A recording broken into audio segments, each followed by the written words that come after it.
ಆತ್ಮೀಯ H16 news ಅರ್ಥಾತ್ ಹೇ ಸೀತಾರಾಮಗೆ ಸ್ವಾಗತ. ನಾನು ನಿಮ್ಮವ MI ಅಥವಾ ಮಲ್ಲಪ್ಪ ಜೂತವರ. ಮತ್ತು ರೈತ ಮುಖಂಡರ ಹಿಡಿಯುವಿಕೆ ಅಥವಾ ದಬ್ಬಿ ಹೊರ ಹಾಕುವಿಕೆ ಪಂಜಾಬ್ ಮತ್ತು ಹರಿಯಾಣ ಬಾರ್ಡರ್ ಮೇಲೆ ಮತ್ತೆ ನಡೀತಾ ಇದೆ. ರೈತರು ತಮ್ಮ ಹೋರಾಟವನ್ನು ನಿರಂತರವಾಗಿ ಮುಂದೆ ನಡೆಸ್ಕೊಂಡು ಹೋಗ್ತಾ ಇದ್ದಾರೆ. ಅವರ ಬದುಕ ಪೂರ್ತಿಯಾಗಿ ಗಾಳಿಗೆ ಸಿಕ್ಕ ದೀಪದಂಗೆ ಆಗೋಗ್ಬಿಟ್ಟದ. ಏನು ಮಾಡಬೇಕಪ್ಪ ಇದಕ್ಕಂತೇಳಿ, ಯಾಕಂದ್ರೆ ಕಳೆದ ಹಲವಾರು ವರ್ಷಗಳಿಂದ ಹೋರಾಟ ಮಾಡ್ತಾನೆ ಇದ್ದಾರೆ. ಅಲ್ಲಿಯೂ ಮಾಡ್ತಾ ಇದ್ದಾರೆ, ಬೇರೆ ಬೇರೆ ಕಡೆ ಮಾಡ್ತಾ ಇದ್ದಾರೆ. ಏನು ಮಾಡಿದರೂ ಯಾವ ಕೆಲಸ ಆಗ್ತಾ ಇಲ್ಲ. ಮತ್ತು ರೈತನ ಇನ್ಕಮ್ ಹೆಚ್ಚಾಗ್ತಾ ಇಲ್ಲ. 2022 ಡಬಲ್ ಮಾಡ್ತಾನೆ ಅಂತ ನಮ್ಮ ಮೋದಿಜಿ ಅವರು ಭರವಸೆ ಕೊಟ್ಟಿದ್ದರು. 2025 ಆಯಿತು, 23 ಆಯಿತು, 24 ಆಯಿತು, ಈಗ 25 ಡಬಲ್ ಆಗೋ ಯಾವ ಸೂಚನೆಗೂ ಕಾಣ್ತಾ ಇಲ್ಲ. ಇದ್ದಿದ್ದು ಮತ್ತೆ ಕಳೀತಾ ಹೋಗ್ತಾ ಇದೆ.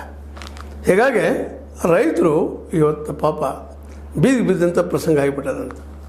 ಅವರು ಹೇಗಾದರೂ ಮಾಡಿ ಎಬ್ಬಿಸ್ಬೇಕಲ್ಲಿದೆ ಬಾರ್ಡರ್ ಮೇಲೆ ಅಂತೇಳಿ ಜಮ್ಮು ಮತ್ತು ಕನೂರಿಂದ ಅಲ್ಲೇ ಪಂಜಾಬ್ ಪೊಲೀಸರು ಅದನ್ನು ಆ ಬ್ಯಾರಿಕೇಡ್ ತೆಗೆದಕ್ಕೆ ಅವ್ರನ್ನ ಅಲ್ಲಿಂದ ಚದುರಿಸಿ ಮನೆಗೆ ಕಳಿಸಿದ್ರು ಅಥವಾ ಹೊರಗೆ ಹಾಕಿದ್ರು ಅನ್ನುವಂಥ ವಾರ್ತೆಗಳು ಬರ್ತಾ ಇದ್ದಾವೆ. ಇಲ್ಲಿವರೆಗೆ ಪಂಜಾಬ್ ಸರ್ಕಾರ ವಿಶೇಷವಾಗಿ ರೈತರ ಪರವಾಗಿ ಒಂದಿಷ್ಟು ಮಾತುಗಳನ್ನ ಆಡುವಂಥದ್ದಿತ್ತು. ಅದು ಇವತ್ತು ಯಾಕೋ ಏನೋ ತನ್ನ ನಿಲುವಿನಲ್ಲಿ ಸ್ವಲ್ಪ ಬದಲಾವಣೆ ಮಾಡ್ಕೊಂಡದ್ರು ಏನೋ ಅನ್ನುವಂಥ ಮಾತು. ಅದಕ್ಕಾಗಿನ ಕಾಂಗ್ರೆಸ್ ಇದ್ದು BJP ಮತ್ತು ಆಮ್ ಆದ್ಮಿ ಎರಡು ಪಕ್ಷಗಳನ್ನು ಟೀಕಾ ಮಾಡಿದ್ದಾರೆ. ಇವರಿಬ್ಬರು ರೈತ ವಿರೋಧಿ ಅಂತ. ಯಾರು ವಿರೋಧಿನೋ ಗೊತ್ತಿಲ್ಲ. ಹೀಗಂತ ಎಲ್ಲ ಗೊಂದಲ. ಯಾಕಂದರೆ ಯಾವ ಪಕ್ಷ ಯಾವ ಸಂದರ್ಭದಲ್ಲಿ ಯಾವ ರೀತಿಯ ನಿಲುವು ತಗೊಳ್ತದೆ ಅನ್ನುವಂಥದ್ದು ಗೊಂದಲ ಹಿಡಿದ್ಬಿಟ್ಟದ. ದೇಶದ ಅರ್ಥವ್ಯವಸ್ಥೆ ಪೂರ್ತಿಯಾಗಿ ಗಬ್ಬೆದ್ದು ಹೋಗಿಬಿಟ್ಟದ. ಅಲ್ಲಿ ಏನೂ ಉಳಿದಿಲ್ಲ ಅನ್ನುವಂಥ ಪರಿಸ್ಥಿತಿ ಅದು.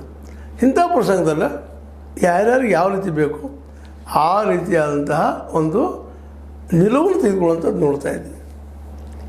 ಈಗ ಮುಖ್ಯವಾಗಿ ರೈತರಿಗೆ ಬೇಕಾಗಿದ್ದು ನಿಮಗೆ ಗೊತ್ತದ. ಹಲವು ಸಲ ಒಂದು ಈ ಮೀಡಿಯಾ ಮೂಲಕ ನಿಮ್ಗೆ ಹೇಳಿದ್ದು ಅದು ಏನಿಲ್ಲ. ಅವ್ರ ಬೇಡಿಕೆ ಏನಪ್ಪ ಅಂದ್ರೆ ಕೇವಲ MSP ಒಂದು ಕಾನೂನು ಮಾಡಿರಿ ಅಂತ. ಅದು ಇದಾಗ್ತಾ ಇಲ್ಲ, ಮೋಸ್ಟ್ಲಿ ಆಗೋದು ಇಲ್ಲ ಅನ್ನೋಂಥ ಅನ್ನಿಸ್ತದೆ. ಯಾಕಂದ್ರೆ BJP ಜೊತೆಗೆ ಈಗ ನಿಧಾನಕ್ಕೆ ನಮ್ಮ ಆಮ್ ಆದ್ಮಿಯನ್ನು ಗುರುತಿಸ್ಕೊಳ್ಳೋದನ್ನು ಗಮನಿಸಿದ್ರೆ ಏನಪ್ಪ ಇದು ಚೇಂಜ್ ಏನಾಗಲಿಕ್ಕೆ ಹೆಚ್ಚು ಇಲ್ಲ ಅಂತ. ಯಾಕೋ ಒಂದೇನೋ ಇತ್ತಪ್ಪ, ಜನಪರ ಒಂದು ಹೋರಾಟದ ಒಂದು ಸಂಘಟನೆ ಆಗಿತ್ತು, ಇದೇನಾಗ್ತಾ ಇದೆ ಅಂತ ಒಂದು ಸಂಶಯ. ಆದರೆ ಇತ್ತೀಚೆಗೆ ಮಾತ್ರ ಕಾಂಗ್ರೆಸ್ ಈ ಆಮ್ ಆದ್ಮಿ ಜಾಗವನ್ನು ಮತ್ತೆ ಮರಳಿ ತೊಗೊಳ್ತಾ ಇದೆಯಲ್ಲ ಅನ್ನೋಂಥದ್ದು. ಖರ್ಗೆ ಅವರಂತೆ ಸ್ಪಷ್ಟವಾಗಿ ಟೀಕಾನು ಮಾಡಿದ್ದಾರೆ ಆ ವಿಷಯದಾಗ. ನೀವು ಇದೆಲ್ಲ ಮಾಡಬೇಡ್ರಿ ಅಂತ. ಯಾಕಂತಂದ್ರೆ ನೀವಿದ್ದವ್ರ ಹಿಂಗೆ ಮಾಡೋದ್ರಿಂದ ನೀವು ರೈತ ವಿರೋಧಿ ಆಯ್ಕೆ ಅಂತೀರಿ ಮತ್ತು ಇದ್ದೀರಿ ನೀವು ಇಬ್ಬರು ಅನ್ನೋದು ಮಾತನ್ನು ಅವ್ರು ಹೇಳ್ತಾ ಇದ್ದಾರೆ. ಇಲ್ಲ, ರೈತರ ಸಮಸ್ಯೆಗಳ ಬಗ್ಗೆ ಸಾಕಷ್ಟು ಸಲ ಚರ್ಚೆ ಮಾಡಿದ್ದೀವಿ. ಪ್ರತಿ ಸಲವೂ ಈ MSP ಸಲುವಾಗಿ ಸಾಕಷ್ಟು ಮಾತಾಡಿದ್ವಿ. ಆದರೆ ಇದು ಜನಕ್ಕೆ ಹೋಗಿ ಮುಟ್ತಾ ಇಲ್ಲ ಅನ್ನೋದು ಮತ್ತಷ್ಟು ನೋವಿನ ವಿಷಯ ಆಗ್ಯದ. ನಮ್ಮ ಜನರಿಗೆ ಇವತ್ತು ಏನಪ್ಪ ಅಂತಂದ್ರೆ ಯಾವ ರೀತಿಯಾದಂತಹ ಒಂದು ನ್ಯೂಸ್ಗಳು ಬೇಕಪ್ಪ ಅಂತಂದ್ರೆ ಕೇವಲ ಕ್ಷಣದಲ್ಲಿ ಬಂದು ಖುಷಿ ಕೊಟ್ಟು ಹೋಗುವಂಥವು.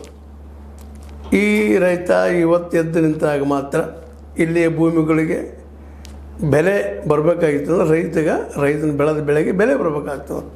ಆ ಬೆಲೆ ಬರುವ ಸಾಧ್ಯತೆಗಳು ಕಡಿಮೆ ಆಗ್ತಾ ಇದ್ದಾವೆ. ಮಿಡ್ಲ್ ಮ್ಯಾನ್ ಅವತ್ತು ಆರೋಪ ಮಾಡ್ತಾಯಿದ್ವಿ, ಇವತ್ತು ಆರೋಪ ಮಾಡ್ತಾಯಿದ್ವಿ, ಅವ್ರ ನಡಕ್ಕೆ ಹಂಚಿ ಹೋಗ್ತಾ ಇದೆ ಅನ್ನುವಂಥ ಮಾತನ್ನು. ಈ ಎಲ್ಲ ನೆಲೆಯಲ್ಲಿ ಇವತ್ತು ನಾವಿದ್ದಂಥವರ ಮರುಚಿಂತನೆಯನ್ನು ಮಾಡಬೇಕಾಗಿದೆ. ರೈತರಲ್ಲಿ ಸಾಕಷ್ಟು ಸಲ ಮನವಿನೂ ಮಾಡ್ಕೊಂಡದ. ಬರೀ ಪ್ರತಿಭಟನೆ ಮಾಡೋದು ಅಥವಾ ಮೋರ್ಚಾ ಮಾಡೋದ್ರಿಂದ ಇಲ್ಲಿ ಏನಾದರೂ ಮಾಡಲಿಕ್ಕೆ ಸಾಧ್ಯ ಇದೆನಾ ಅಂತೇಳಿ ಈಗಿನ ಮಟ್ಟಿಗಂತ ಯಾವುದೇ ಸರ್ಕಾರ ಇದ್ದರೂ ಈ ಪ್ರತಿಭಟನೆ ಮೂಮೆಂಟ್ಗಳಿಗೆ ಹೆಚ್ಚಿನ ಒಂದು ಅರ್ಥ ಕಲ್ಪಿಸುವುದೇ ಇಲ್ಲ. ಅದನ್ನು ಆದಷ್ಟು ನಿರ್ಲಕ್ಷ್ಯ ಮಾಡಿ ಹೋಗುವಂಥದ್ದೆಲ್ಲ ನೋಡ್ತಾ ಇದ್ದೀವಿ. ಹೀಗಾಗಿ ರೈತರಿಗೆ ಈ ಮಾರ್ಕೆಟ್ ಸಿಗೋದಂತೆ ತುರ್ತಿನಲ್ಲಿ ದೂರದ ಮಾತು. ಮತ್ತು ಇನ್ನೊಂದು ಮಾತನ್ನ ಇಲ್ಲಿ ಗಮನಿಸಬೇಕಾಗಿದೆ. ಈಗೇನು ಹಿಂದೆ ಆಗಿತ್ತಲ್ಲ, ಒಂದು ವರ್ಷ ತನಕ ಇಡೀ ರೈತರ ಮೂಮೆಂಟ ಆಗಲೇ ಏನಾದರೂ ಆಗಬೇಕಾಗಿತ್ತು, ಒಂದು ಸಾಧನೆ ಆಗಬೇಕಾಗಿತ್ತು. ವರ್ಷ ಆದರೂ ಆಗಲಿಲ್ಲ. ಅದು ಸಂಪೂರ್ಣವಾಗಿ ರೈತ ಹೋರಾಟದ ಸೋಲಾಗಿ ಹೋಗಿ ಪರಿಣಮಿಸಿಬಿಡ್ತೀವಂತ. ರೈತರ ಸಂಘಟನೆ ಒಡಕುಂಟಾದವು, ಬೇರೆ ಬೇರೆ ಪಕ್ಷಗಳಾದಂಗೆ ಆದವು. ಅವರು ಒಂದು ಸಂಘಟನೆ ಒಂದರ ಬೆನ್ನ ಆಯ್ತು, ಇನ್ನೊಂದು ಸಂಘಟನೆ ಆಯಿತು, ನಾವು ಸ್ವತಂತ್ರ ಅಂತ ತಿಳ್ಕೊಳ್ಳೋದಾಯಿತು. ಎಲ್ಲನೂ ವಾದ ಆಗಿ ಕಡೆಗೆ ಇವತ್ತು ಯಾರು ಯಾರ ಕಡೆ ಅನ್ನುವಂಥ ಸಹಿತ ಗೊತ್ತಾಗಂಥ ಪರಿಸ್ಥಿತಿ ಆಗಿದೆ. ದಕ್ಷಿಣ ಭಾರತ ರೈತರದ್ದು ಸಮಸ್ಯೆ ಬೇರೆ ಆಗಿಬಿಟ್ಟದ. ಅವರು ಹೋರಾಟ ಮಾಡ್ತಾ ಇದ್ದಾರೆ ಇಲ್ಲ ಅಂತಲ್ಲ, ಆದರೆ ಅವ್ರಿಗೂ ನೆಲೆ ಸಿಗ್ತಾ ಇಲ್ಲ.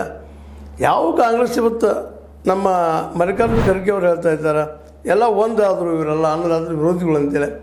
ಆಯಿತು, ಕರ್ನಾಟಕದಲ್ಲಿ ಆದರೂ ನೀವು ಅದನ್ನು ಅನ್ನದಾತರ ಪರ ಅನ್ನುವಂಥ ಒಂದು ಡಿಸಿಷನ್ ತೊಗೊಂಡು ಮಾರ್ಕೆಟ್ ಅವ್ರಿಗೆ ಯಾಕೆ ಕೊಡಬಾರ್ದಾಗಿತ್ತು ನೀವು ಅನ್ನೋದೊಂದು ಪ್ರಶ್ನೆ ಇಲ್ಲಿಯೂ ಕಾಡ್ತಾ ಇದೆ ಅಂತ. ಯಾವ ಪಕ್ಷ ಇವತ್ತು ರೈತರ ಪರಪ್ಪ ನಾವು ಹೇಳ್ಕೊಳ್ಳಿಕ್ಕೆ ಪ್ರಯತ್ನ ಮಾಡ್ತದ? ಕಾಂಗ್ರೆಸ್ ಇದ್ದು ಒಂದು ಕಾಲಕ್ಕೆ ಇದು ರೈತರ ವಿರೋಧವಾದ ಕೆಲಸ ಮಾಡಿದ್ದನ್ನು ನಾವು ಗಮನಿಸಿದ್ದೀವಿ. ಈ ಎಲ್ಲ ನೆಲೆಯಲ್ಲೇ ಈ ಪ್ರತಿಭಟನೆ, ಈ ಹೋರಾಟ ಎಷ್ಟರ ಮಟ್ಟಿಗೆ ಯಶಸ್ವಿ ಅಂತಂದ್ರೆ ಇದು ನಿರಂತರ ಮುಂದುವರಿಯುವಂಥದ್ದಷ್ಟು ಅಂತೇಳಿ. ಜೊತೆಗೆ ಇವತ್ತಿನ ನಡೆ ನೋಡಿದರೆ, ಈಗಿನ ಆಮ್ ಆದ್ಮಿ ನಡೆ ನೋಡಿದರೆ ಅವರು ಪ್ರವಾಹ ಜೊತೆ ಹೊಂದಾಣಿಕೆ ಆಗುವಂಥ ಸಾಧ್ಯತೆಗಳು ಅದಾವೇನೋ ಅಂತೇಳಿ. ಯಾಕಂದ್ರೆ ದೆಹಲಿಯಲ್ಲಿ ಒಂದು ಪಕ್ಷ ಇತ್ತು, ಒಂದು ಅಧಿಕಾರ ಇತ್ತು, ಅಧಿಕಾರದ ಹಿನ್ನೆಲೆಯಲ್ಲಿ ಒಂದಿಷ್ಟೇನೋ ಫಂಡ್ ಅದು ಭಾಳ ಮಹತ್ವದ ರೀ. ಯಾವುದೇ ಪಕ್ಷಕ್ಕಾಗಲಿ ಯಾವುದೇ ಮೂಮೆಂಟಿಗಾಗಲಿ ಫಂಡ್ ಕೊಡೋರು ಯಾರು? ಯಾಕಂದರೆ ಒಂದು ಮೂಮೆಂಟ್ ಮಾಡಬೇಕಾದ್ರೆ 4 ಜನ ಬೇಕು. 4 ಜನ ಬೇಕಾದ್ರೆ 4 ರೂಪಾಯಿ ಖರ್ಚು ಆಗೇ ಬೇಕಾಗ್ತದೆ. ಅದು ಆ ದುಡ್ಡು 4 ರೂಪಾಯಿ ಸಿಗಲಿಲ್ಲ ಅಂದ್ರೆ ನಿಮ್ಮ ಮೂಮೆಂಟಿಗೆ ಬರೋರು ಯಾರ? ಹೀಗಾಗಿ ಇವೆಲ್ಲ ಮೂಮೆಂಟ್ಗಳು ಇವತ್ತು ಅಷ್ಟರಲ್ಲಿ ಫೇಲ್ಯೂರ್ ಆಗಲಿಕ್ಕಿದ್ದಾವೆ.